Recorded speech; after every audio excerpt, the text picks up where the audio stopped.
Hey team, you're watching Hide and Sneakz, and today we're going to have a look at the May upcoming sneaker releases I think are worth talking about. Now, usually I try to put these videos out before we start the month, so you may have noticed we're a little bit late, but it's all because I've lost my voice. So I'm going to try to push through today and crack on to our May sneaker releases. And it's going to be a very interesting one because after the back of what was quite a weak month in April, I think there's some really exciting pairs to talk about in May. But the overall theme for May, I would say, is we are seeing a lot of familiarity, either through pairs we've seen before, similar pairs we've seen before, or pairs we've seen being talked about and being released for quite some time. That said, let's get into our first pair. Now, our first pair is releasing on May 9th, and it is the sequel to the Jordan 4 collaboration with Nigel Sylvester. Now, the brick by brick Jordan 4s was an absolute treat. It was a mix of orange and red, great storytelling, and really, really creative. This pair though, I think is really safe, almost to the point of being boring. Now, we saw this sneaker being teased when MJ wore it to his trip to Disneyland. We got to see what it looked like, and a lot of the online discussion was, this looks a lot like a Jordan 4 Fire Red. And to be honest, now it's finally released, I still have that same feel and treatment. Don't get me wrong, when you mix red and black and good materials with a white wearable base on a Jordan 4, you're definitely gonna get a lot of wear out of it. But the problem is it's sequel syndrome. You did so well the first time on the first Jordan 4, we have such high expectations. And to be honest, I feel this is quite a safe and simple release. Don't get me wrong, you're better wear it all the time, but if you missed out on the Jordan 4 brick by bricks, I don't really feel like this captures that same look, feel, and excitement. Also releasing on May 9th, we have a new pair of Travis Scotts on the Jordan 1 treatment, this time in the Shy Pink pack. Now, remember when Jordan said they weren't going to do any more collaborations with Travis on the Jordan 1s? Well, it looks like they didn't either, because it seems like we've had so many more come back since then. And this pair that is a combination of white, sail, and pink is very on brand for Travis Scott treatment. We are very familiar with Travis doing that sort of treatment where he uses the pink as an accent color. He popularized it on his Mocha High versions, and we've seen it throughout a number of his releases since. But what is also familiar territory, and I hope I'm not alone in this, is it seems like I've seen the concept images for this particular model up online for such a long time. Not saying I don't like it, pink's obviously a hard color to make work, but I feel like at this point, Travis is lacking a little bit of creativity on the Jordan 1 lows. Every shade of sail, white, brown, and pink has been done in every form of combination, and this, while it does seem like it's rounding out part of the set, isn't exactly something I'm also that excited about. Also releasing on May 9th, and we have a pair for the mothers, the Jordan 11 Low Mother's Day. Now, Nike does a great job often releasing pairs for different times of the year, whether it be Easter, Christmas, different seasons, and especially celebration days like Mother's Day. And they've done some great treatment here on the Jordan 11 Low. You've got the white upper, you've got the gold pattern leather on the mudguard. It looks very clean, very wearable, and it even comes with some charms you can give to your mum, one for her, one for you. They're calling it chivalry, and I think it's a nice touch. What I do find quite interesting though is this pair is, and I talked about how this month has a theme of being very familiar, this shoe is a pair that we've pretty much already seen before, and it's interesting they didn't change too much up on it, but gave it a different name. Now, for those sneakerheads who have been collecting for a while, you may already be familiar with this pair. We've had a Jordan 11 Low with the white upper and that gold pattern treatment as a release for a past Olympics pair. Now, I don't want to take anything away from that pair. It was obviously a good release. We've had some time on it. And I think having those good releases in recognition of such important people like our mums is a very cool idea. I just hope, and I haven't seen a pair in hand yet, that there are a few more personalizations to make this pair truly special, because it is meant to be something that should recognize truly special people in our lives, which is the fact that we have mums. Moving on to our next pair releasing on May 16th, and we've got a low treatment of a very beloved pair, and that is the Jordan 1 Low Band. Now, this is based on the High model. The High model was capturing the whole marketing idea that the Jordan 1 was this band piece in the NBA. Obviously, the story's been played up a little bit. While it was based on team colors and it wasn't actually on the red colorway, they've created this whole marketing spin, and it's made it incredibly interesting from a storytelling perspective. What I also find quite interesting is the high treatment that this bottle was actually based on was a really unique release. There was a number of B grades produced on this particular model, and it absolutely flooded the clearance stores. The interesting fact though is despite the fact that these B grade pairs made it to the outlets, this is one of the best leather treatments that has been done on a Jordan 1. Now the interesting thing is when you talk about great leather treatment on a Jordan 1 outside of collaboration and limited pairs, most people think of the Jordan 1 shaded backboards, and the reality is while that was good leather and that is what we hold the benchmark to, the banned B grade pairs that went to stores had fantastic leather. It was almost like a good leather couch sort of leather, something that would kind of pick up oils and kind of look a little bit better over time. So for me, I'm really excited to see how they've done this treatment on the low, because if we are kind of comparing apples and apples, I would expect this to be, as part of that storytelling and as part of that retro, really quality materials.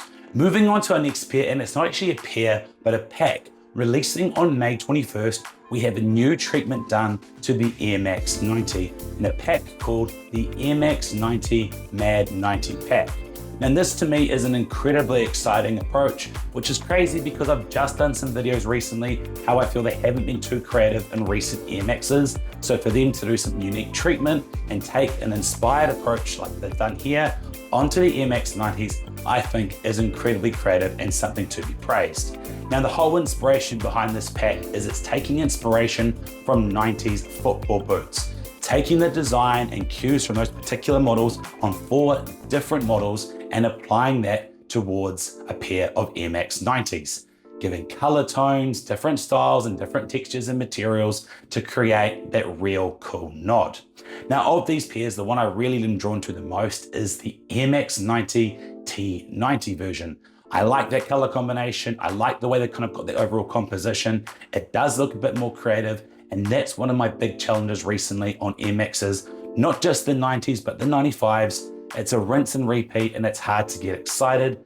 This pair is one I really do find myself drawn to. Obviously, it's no secret, I love my yellow pairs on this channel, but I do think that pair and a number of the other pairs are really well executed. Moving on to our next pair, releasing on May 26th, and we have another collaboration with Jar on his Jar 3 model. Now, we've got to tip our hat to Jar, Nike on some of their collaborations recently. It has been very nostalgic and very creative. We've recently just had the Jurassic Parks and the Fresh Prince of Bel-Air, so they're wrapping it up with some more nostalgia, this time on a collaboration with Kool-Aid. Now for me as a New Zealander, Kool-Aid isn't very big here as we have our own fruit drinks, but I'm sure for our American viewers, this is something that is incredibly nostalgic. That color combination is very reminiscent of the packaging that you would see, and it's great to see Jar instead pushing the boundaries and making something that people can associate to their childhoods, get all excited up by, and do some really out there color blockings that are tied for a narrative rather than just random, let's put grade school treatment on adult sizes. Moving on to our next pair, releasing on May 29th, and we have the return of the Yeezy 2 Red Octobers. Okay, well not really, but the closest thing to it, which was a Foamposite Pro inspired by this release. Now going back a bit, there was a collection of Foamposite Pros that came out about a year after the Yeezy 2 release and was meant to be a nod to those particular pairs. That included the Pure Platinums, the Solar Reds, and of course, the Red Octobers. And it was a really popular pack, and it's great to see them actually retroing it. So we're seeing the return of this in the form first of the Foamposite Pro in the triple red colorway. Obviously that bold red treatment was popularized by the Red Octobers, and this pair does have similar sort of design cues. So while it's definitely not going to be something we're going to see our hands on anytime soon on the real things, it is definitely exciting to see Foamposite Pro inspired by such a cool pair that you can get your hands on. And even outside of that, having an all red Foamposite Pro or Foamposite means you can continue to expand your color wheel, and I always think that's a plus as a sneakerhead collector. Moving on to our next pair, releasing on May 29th, and we have a new great treatment on KD's latest model, the KD 19 in the bright ceramic colorway. Now, KD has always done a great job at releasing incredible orange colorways. He remembers his old team on the Texas Longhorns and has always put out great orange treatment. However, this orange treatment I do think is one of my favorite in terms of a KD model. There's something about KD 19 that looks sleek, futuristic. I don't know why, but there's something about the shoe and the silhouette that just makes it look fast. It kind of looks like shoes you'd expect the Flash to wear. And on this particular shoe with orange treatment, it really pops and looks great. Now, personally, I rate a lot of the early KDs quite good in that sort of early 2010s Nike basketball era where you could wear shoes both on and off court. It's leaned very performance model heavy in a lot of his other pairs, but this pair I do feel has a little bit more application to be worn off court. It makes a statement, it has some really cool lines on it, so I'm really keen to see not just what this pair can bring in person, but what other KD19s can show, because I am a real big fan of this model. Moving on to May 30th, and we've already had a pair for our mums this month. It's time to recognize a pair for the dads. Now this pair is called the Jordan 3 World's Best Dad. One of the things I really like about certain Jordans is the storytelling and lore behind it. And sometimes they do really obscure ones, like things like the shaded backboard and make that a whole moment. And others, like the flu games, develop that lore because of what actually happened in Michael Jordan's life. And to be honest, it's the latter that I really prefer in my pairs. Now in this pair, the World's Best Dad captures a really emotional moment for Michael Jordan. For those of you who don't know, Michael Jordan had a really strong relationship with his father. He was a role model and really impactful in him and his greatness in playing the game. Unfortunately, his dad was murdered, which had a huge impact on Michael Jordan, and it was an incredibly emotional time for him when he had his first NBA win after the passing of his father, keeping up appearances, it's still being really raw, and he absolutely collapsed because his dad was such a big supporter of him in these big moments. There's that iconic photo of Michael Jordan collapsed on the floor at his absolute emotional limit. And that is what this pair captures, a recognition and a nod to his father. Now there's some really cool subtle nods that they've actually done to tie it into this particular one of which is the switch up of using the elephant print panels on the Jordan 3 and actually switching it up for the carpet from the moment where he collapsed on the floor in that really emotional moment. I think it's a really cool tie-in. Now, without being critical on such a nice nod and moment,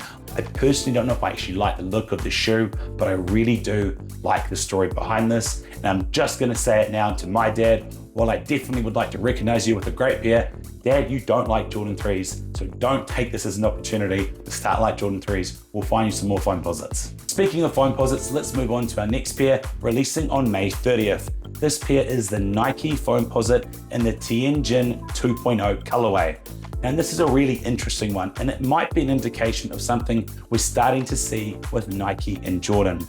Now, we've already seen that they've dug into the vault and pulled out some exclusive pairs, done wider releases, and kind of captured that in a number of pairs. We've seen it with the Foamposites, we saw it with the Wu-Tang Dunks, but there've also been some pairs where they've done a different treatment and they've actually pulled out pairs and done a bit of a 2.0 switch out, where they've changed either a color or some materials to capture some of those similar nods, but to make it slightly different.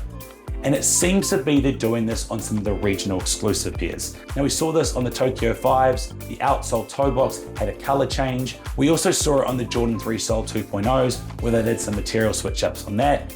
And we're also seeing it on the Tianjin 2.0s, where they're swapping out the black color for a white color to create a bit of contrast, but still capturing so much of what that made that pair exciting. And there's a couple variations of stories that are behind this pair. I've heard that the Tianjin has been sort of framed as being the Foamposite city in China, so they did make a pair and kind of nod to that. Then there's the other sort of narrative that actually no, this is recognition of Tianjin as a city in their way of bringing basketball to China and in recognition of some of the stuff they've done with the Chinese high school basketball league. Either way, it's really awesome to see such a unique and such a premium treatment. There's so much interest in design on the outer of the shoe. There's some embroidered details on it. It feels really elevated. And while I don't know how widely accessible this is going to be, because I still feel like if we look at some of the other regional exclusive 2.0 releases, they were quite hard to get your hands on. I think this might be similar, but if you can get it, absolutely chase it because it is a very unique Foamposite piece. Moving on to May 30th, and we have the return of an absolutely awesome Jordan 4. It is the return of the Jordan 4 Toro Bravos. Now, when you think about Jordan and you think about the Chicago Bulls, we think red and black colors, maybe a little bit of white, but it's that red and black that is the real excitement and accent pieces of the team colors and the team uniform. So when we think about a lot of the Jordans that we've got, those OG retro colorways have made a real emphasis on that color. However, we didn't get that all red treatment on a Jordan 4 properly until we got the Toro Bravos. That great nubuck upper, that really cool red, it has that OG look and feel about it, but it also is such a real cool statement pair. And we've finally got it back.